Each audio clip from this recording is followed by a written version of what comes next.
आप सुन रहे हैं द क्विंट का पॉडकास्ट।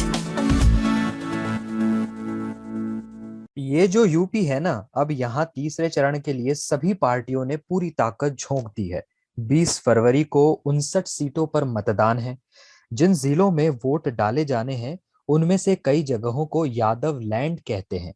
लेकिन साल 2017 के चुनाव में यादव लैंड पर भी मोदी की लहर भारी पड़ी थी। अब की बार अखिलेश यादव भी चुनावी मैदान में है। चाचा शिवपाल जसवंत नगर से लड़ रहे हैं। ऐसे में मुकाबला दिलचस्प होता दिख रहा है। तो चलिए फिर समझते हैं कि यहाँ चुनावी समीकरण क्या बन रहे हैं। Lights, action, politics. UP elections में क्या बड़ा हो रहा है? जो हो रहा है उसका मतलब क्या है? यूपी को जानने वाले एक्सपर्ट्स को सुनिए प्रतीक वाघमारे के साथ क्विंट हिंदी की इस नई पॉडकास्ट सीरीज में ये जो यूपी है ना।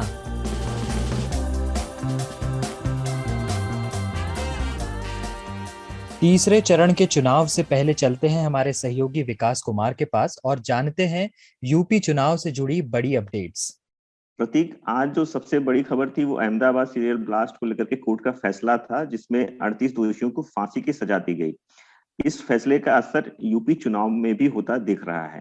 कानपुर में योगी आदित्यनाथ ने एक रैली की और उसमें उन्होंने इस केस से जुड़े एक दोषी को, उसके परिवार को कह ले, उसका संबंध सपा से बताया है। उन्होंने कहा कि जो इस ब्लास्ट में दोषी है उसमें एक आजमगढ़ का दोषी है और उस दोषी के पिता और उनका परिवार सपा से जुड़ा हुआ है। तो जाहिर सी बात है कि एक इसका असर यूपी चुनाव में दिख सकता है। दूसरा है अखिलेश यादव पर आते हैं। अखिलेश यादव जालौन में थे आज और उन्होंने अपनी रैली में कहा कि उन्होंने पहले चरण में ही बढ़त बना ली है और दूसरे चरण में शतक पार कर दिया है। तीसरे और चौथे चरण में दोहरा शतक पार कर जाएंगे। असदुद्दीन ओवैसी की बात कर लेते हैं, वो भी जालौन में ही थे। उन्होंने बीजेपी और एसपी पर निशाना साधा। उन्होंने कहा कि योगी को गोरखपुर और अखिलेश को सैफई नहीं भेजा जाएगा तब तक यहाँ के लोगों का कल्याण नहीं होगा। उन्होंने सबका साथ सबका विकास का दावा करने वाले लोगों पर भी कमेंट किया और कहा कि उनके ये सारे दावे झूठे हैं।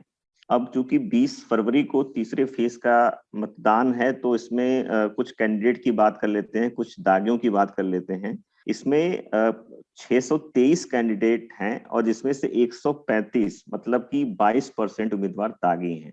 इसमें सबसे ज्यादा 52% एसपी के और बीजेपी के 46%, बीएसपी के 39% और कांग्रेस के 36% दागी उम्मीदवार हैं।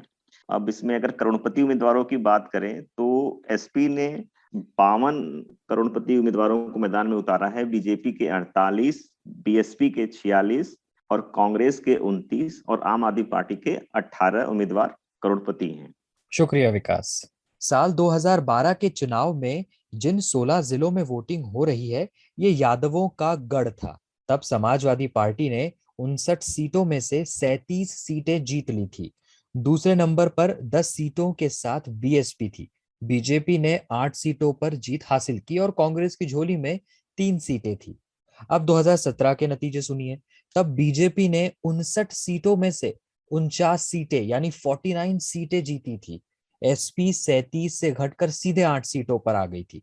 बीएसपी के खाते में 1 सीट आई और कांग्रेस भी बीएसपी के बराबर 1 सीट पर आ पाई। लेकिन इस बार पार्टियों का क्या हाल है? मुस्लिम वोटर का कोई प्रभाव है या नहीं? और अखिलेश के प्रचार के लिए मुलायम सिंह को क्यों उतरना पड़ा? तो मेरे साथ बातचीत करने के लिए है रतन मणिलाल, जिन्हें पत्रकारिता में 36 साल से ज्यादा का अनुभव है। कई हिंदी और अंग्रेजी अखबारों में आपका लेख भी छपता रहता है। बहुत बहुत स्वागत है सर आपका। नमस्कार, धन्यवाद। बहुत बहुत मुझे बुलाने के लिए धन्यवाद। सर बड़ा प्यारा नाम है आपका। रतन भी है और मणि भी है शब्द।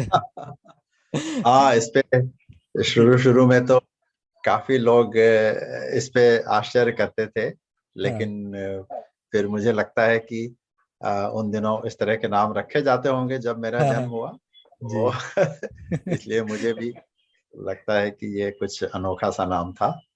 बिल्कुल सर।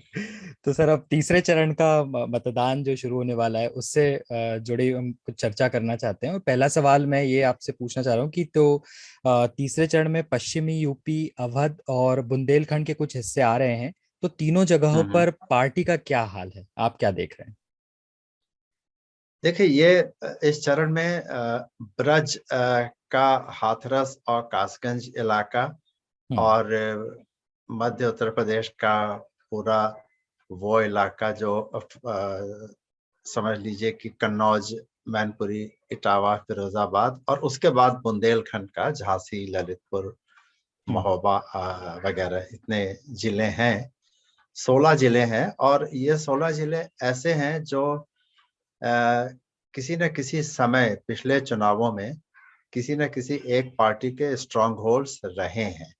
हम्म। इसमें जो मध्य उत्तर प्रदेश का इलाका है वे लंबे समय तक वो यादव वर्ग की डोमिनेंस की वजह से वो समाजवादी पार्टी के वर्चस्व का इलाका था, जहां से समाजवादी पार्टी के संस्थापक मुलायम सिंह यादव के परिवार के हम्म। जितने भी सदस्य वहां से चुनाव लड़े हैं वे हमेशा जीते हैं। हम्म। और लेकिन ये सिलसिला 2012 तक ही रहा और हम्म। 2014 के बाद से इस इलाके पर समाजवादी पार्टी को उतनी सफलता नहीं मिली जितनी पहले मिलती रही थी। हम्म। बुंदेलखंड का इलाका एक जमाने में बहुजन समाज पार्टी के लिए एक मजबूत गढ़ की तरह था, क्योंकि इस पूरे इलाके में जो मध्य प्रदेश का की सीमा से लगा हुआ इलाका है, हम्म। यहाँ पर दलित जनसंख्या काफी अधिक है, करीब 22% के आसपास मानी जाती है और उनका समर्थन बहुजन समाज पार्टी को लगातार कई चुनावों में मिलता रहा है। और उत्तर प्रदेश में जब भी बीएसपी ने सरकार बनाई है तो उसमें इस क्षेत्र का काफी योगदान रहता था।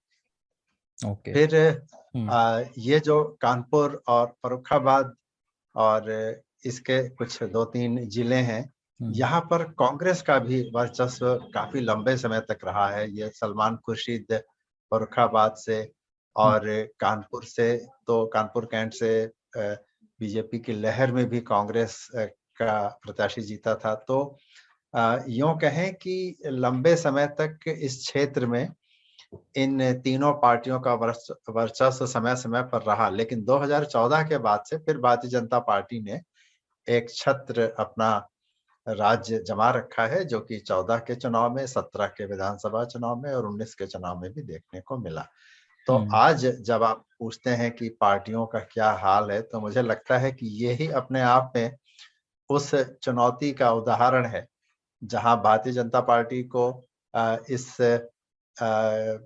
59 सीटों 59 में से सीटों। 49 सीटें जीतने का जो एक रिकॉर्ड है उसको दोहराने की चुनौती है। वहीं हम्म। समाजवादी पार्टी के सामने पूरे के पूरे जो यादव बेल्ट है उसमें जो उनका एक छत्र राज्य था उसको फिर से प्राप्त करने की चुनौती है। और बीएसपी के सामने जो एक स्ट्रॉन्ग होल्ड था वहां पे फिर से इमर्ज करने की चुनौती है। और कांग्रेस के लिए तो अगर एक सीट कानपुर में जीती थी इस पूरे क्षेत्र में, तो हम्म। वो एक सीट के अलावा भी अगर वो संख्या बढ़ा ले जाए, वो चुनौती है। जी अच्छा, एक प्रतीक। चुनौती करहल में भी है, जहाँ अखिलेश यादव की जो जहाँ से वो अपना हाँ। उतरे हैं, और मुलायम सिंह जो है ए- उन्होंने अभी रैली की है, तो ये मुलायम सिंह की हाँ, एंट्री क्यों करवानी पड़ गई? देखिए, इसको यूं समझने की जरूरत है कि अ, हम्म।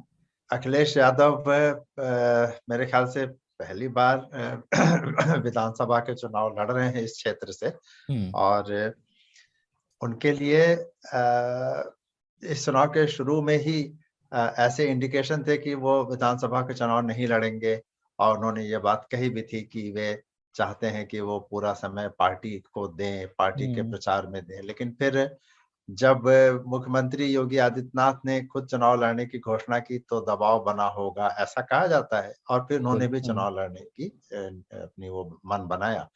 हम्म। कड़हल सीट चुनना उनके लिए, मैं समझता हूँ, हर तरह के समीकरण के हिसाब से सही बैठता है, क्योंकि एक तो समझ लीजिए कि उनके घर का जो जिला है इटावा, उससे लगी हुई सीट है हम्म। और वहां पर यादव कम्युनिटी का पूरा बोलबाला है।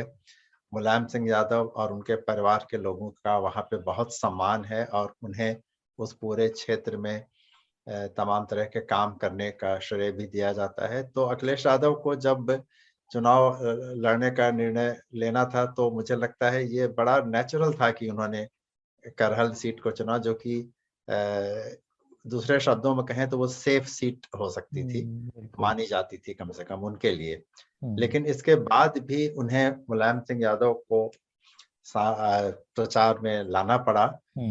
मुझे लगता है इसके कई कारण हो सकते हैं। प्रत्येक देखिए, जब हाँ, 2017 में समाजवादी पार्टी में टकराव की स्थिति बनी और 2017 के चुनाव में समाजवादी पार्टी की हार की वो बड़ी वजह भी बनी, पार्टी और परिवार में जो टकराव की स्थिति बनी थी।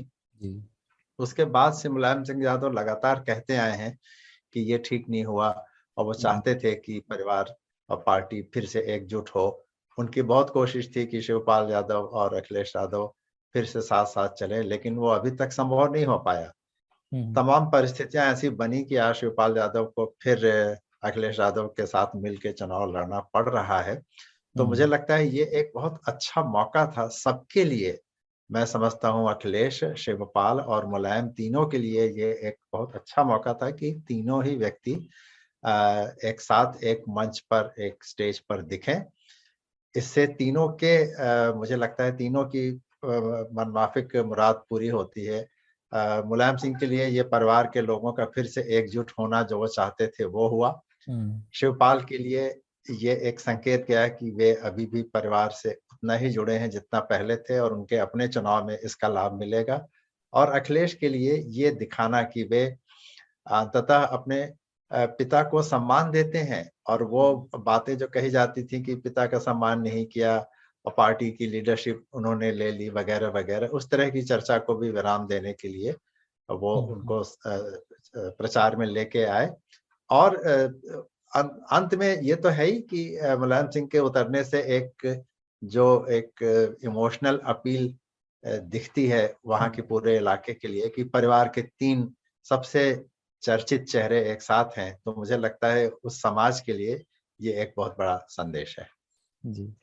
अच्छा, जिस तरह से 2017 में बीजेपी ने सपा के गढ़ में जो सेंध मारी है, तो आपको क्या लगता है इस बार सपा की वापसी हो पाएगी या नहीं? कैसी स्थिति है देखिए, पार्टी की? जी बिल्कुल। देखिए, 5 साल सरकार चलाने के बाद किसी भी पार्टी के लिए उस तरह की परफॉर्मेंस को रिपीट कर पाना बहुत आसान नहीं होता, और खासतौर पे यूपी में तो ये कभी संभव हुआ ही नहीं। अच्छा। लोकसभा चुनाव की बात अलग है। लोकसभा चुनाव में तो 2014 और 19 में एक से नतीजे आए, और उसके पहले भी याद कीजिए कि 2005 और 9 में भी उसी तरह के नतीजे आए थे। 4 और 9 में, माफ कीजिएगा। तो वो तो बात अलग हो जाती है, लेकिन उत्तर प्रदेश में चूंकि वही परफॉर्मेंस रिपीट करना थोड़ा मुश्किल है, और बीजेपी के प्रति कहीं कहीं असंतोष भी दिखता है, कुछ शिकायतें हैं लोगों को, तमाम सारी और चीजें हैं, एंटी इनकम्बेंसी जिन्हें कह सकते हैं कि बीजेपी को वो परफॉर्मेंस दोहरा पाना बहुत आसान नहीं है। तो मुझे लगता है कि अगर कोई लॉस बीजेपी को होता है तो वो इसीलिए होगा कि अखिलेश यादव ने अपना कैंपेन एक बहुत ही आक्रामक तरीके से जारी रखा है। उन्होंने भारतीय जनता पार्टी की सरकार पे, मुख्यमंत्री पे और सरकार के तमाम सारे काम करने के तरीके पे हमला लगातार बोलते रहे हैं, और वहां के लोगों से जो इमोशनल अपील उन्होंने की है, तो मुझे लगता है समाजवादी पार्टी को कुछ ना कुछ गेन इस क्षेत्र में तो जरूर होगा। मैं ये नहीं कह सकता कि सारी की सारी 28-29 सीट जो एक जमाने में एसपी के पास होती थी वो फिर से चली जाएंगी उनके पास, लेकिन हाँ, मुझे लगता है बीजेपी के पास इस बार उतनी सीटें शायद ना आ पाए जितनी पहले आई थी। खासतौर पे इस क्षेत्र में, बुंदेलखंड को अगर हम छोड़ दें, तो इसमें समाजवादी पार्टी के लिए कुछ अपनी प्रतिष्ठा वापस पाने का, और अखिलेश यादव के पास अपने आप को एक प्रमुख, एक फाइटर और एक जिसको कहना चाहिए कि फाइट बैक करने वाले नेता के तौर पे स्थापित करने में मदद मिल सकती है। ओके। अच्छा, तीसरे चरण में मुस्लिम वोटर का कोई प्रभाव देखने को मिलेगा, और कौन सी सीटें हैं ऐसी जहां पर इनका कोई प्रभाव है? ऐसा मुझे लगता है कि बहुत ज्यादा पॉपुलेशन मुस्लिम कम्युनिटी की किसी एक खास जिले में तो नहीं है, बुंदेलखंड में तो काफी कम है। और मध्य यूपी में अगर आए तो मुझे लगता है फर्रुखाबाद, कुछ हद तक औरैया, जालौन, इस तरह के इलाकों में है। और कासगंज, हाथरस, ये 2 जिले हैं जहां पर कुछ पॉपुलेशन मुस्लिम्स के हो सकती है।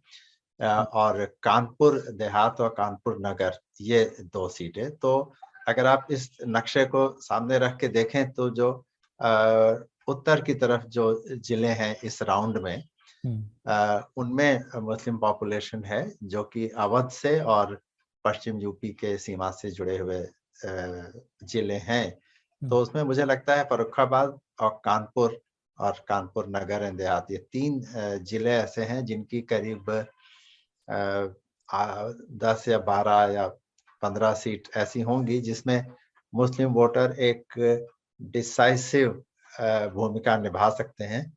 लेकिन अन्यत्र तो मुझे लगता है कि ओबीसी कम्युनिटी का इसमें काफी वर्चस्व है इस पूरे क्षेत्र में। और बुंदेलखंड, अगर आप और साउथ की तरफ जाएं तो बुंदेलखंड में दलित और ओबीसी का कॉम्बिनेशन माने रखता है। और मध्य क्षेत्र में तो यादव और अन्य ओबीसी ये माने रखते हैं। मुस्लिम कम्युनिटी का जो ओवरऑल प्रभाव है वो कम है। 3 जिलों तक ही सीमित रहेगा। और जो पिछले 2 चरणों में हमने जो पैटर्न देखा, तो क्या वो लगता है आपको तीसरे चरण में भी देखने को मिल सकता है, खासकर वोटिंग परसेंटेज को लेकर? वोटिंग परसेंटेज तो मुझे लगता है इस बार भी अच्छी ही होनी चाहिए, क्योंकि मौसम भी काफी ठीक हो गया है। उतनी सर्दी अब नहीं है जो पहले राउंड में हुआ करती थी। और ये जो पूरा क्षेत्र है मध्य यूपी का, यहाँ पर वोटिंग टर्नआउट आमतौर पर अच्छा ही रहता है। और ऐसा लगता है कि वोटिंग के जो वो रहे हैं अभी तक के संकेत, वो भी इसी प्रकार के रहेंगे कि 60% से ऊपर ही वोटिंग होगी। जो एक ट्रेंड पहले और दूसरे चरण में देखा गया था कि मुस्लिम कम्युनिटी ने काफी टैक्टिकल और एकजुट होकर वोटिंग की थी, तो मुझे लगता है ये ट्रेंड पूरे उत्तर प्रदेश में ही देखने को मिलेगा। क्योंकि अगर इस समुदाय ने एकजुट होकर वोट करने का फैसला लिया है, चाहे किसी पार्टी के पक्ष में हो या विपक्ष में हो, उसमें हम अभी नहीं जा सकते, लेकिन वोटिंग के प्रति जो उत्साह इस कम्युनिटी में पहले चरण से ही दिख रहा है, मुझे लगता है वो बरकरार रहेगा। ओके, एक आखिरी सवाल है सर। हाथरस कांड हुआ यूपी में, कानपुर में विकास दुबे का एनकाउंटर वाला कांड है, और फिर इत्र कारोबारी पर जो छापे हुए, तो ये कांड क्या बीजेपी को भारी पड़ सकता है, या जनता भूल गई है इन सबको?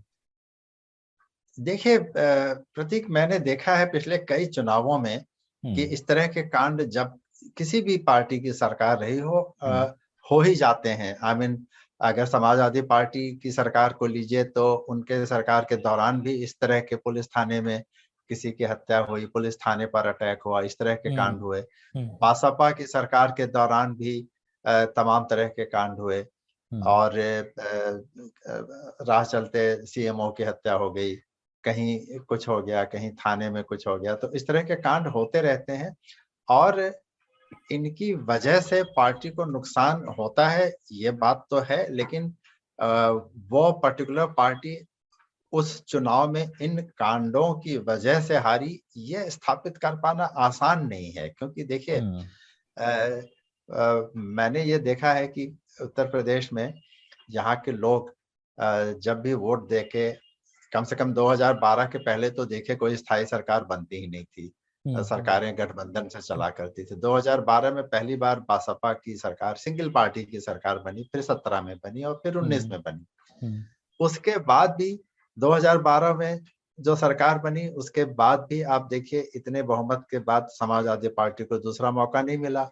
उसके पहले बसपा को 2012 में दूसरा मौका नहीं मिला। तो मुझे लगता है इसमें कांड उतना ज्यादा मायने नहीं रखते हैं जितना लोगों का ओवरऑल परसेप्शन पश्चिम से लेके और पूर्व तक, कि उन्हें इस सरकार का जो ओवरऑल परफॉर्मेंस है वो कितना समझ में आ रहा है या कितना पसंद है। क्योंकि जैसे इस सरकार के दौरान देखें तो एक कांड नहीं हुआ, हाथरस है, अपना कानपुर वाला कांड है, फिर लखीमपुर का है, फिर तमाम जगह का है, लेकिन उनसे जो स्थानीय स्तर पे जो उसका तनाव और जो उसका प्रभाव हुआ होगा, वो तो फिर वो कोर्ट कचहरी पुलिस केस उसमें उलझ के रह गया, ठीक है ना। और इसी तरह से बाकी दोनों तीनों कांड जो आपने कासगंज और हाथरस की बात की, वहां भी लगभग इसी तरह की चीज हुई। तो मुझे लगता है इन सब चीजों से स्थानीय लेवल पे फर्क पड़ता है, उस पर्टिकुलर सीट पर फर्क पड़ सकता है, लेकिन ऐसे विषय आमतौर पर प्रदेश व्यापी प्रभाव नहीं डालते हैं। बिल्कुल। तो ओवरऑल जो भी जनता का परसेप्शन है वो तो 10 मार्च को पता चलेगा ही। बहुत बहुत बिल्कुल। शुक्रिया आपका रतन मणिलाल जी, क्विंट हिंदी से बातचीत करने के लिए। थैंक यू, बहुत धन्यवाद आपका। नमस्कार।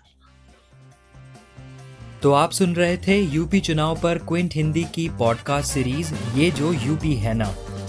अगर ये पॉडकास्ट आपको पसंद आया तो इसे शेयर कीजिए और इस प्लेलिस्ट को सब्सक्राइब कर लीजिए ताकि नया एपिसोड आने पर आपको अपडेट मिल जाए। इस पॉडकास्ट को आप कई पॉडकास्टिंग प्लेटफॉर्म्स पर सुन सकते हैं, जैसे गूगल पॉडकास्ट, एप्पल पॉडकास्ट, जियो सावन, स्पॉटिफाई, गाना और भी कई पॉडकास्टिंग प्लेटफॉर्म्स। तो यूपी चुनाव से जुड़ी हर बड़ी खबर को जानने और समझने के लिए जुड़े रहिए क्विंट के साथ।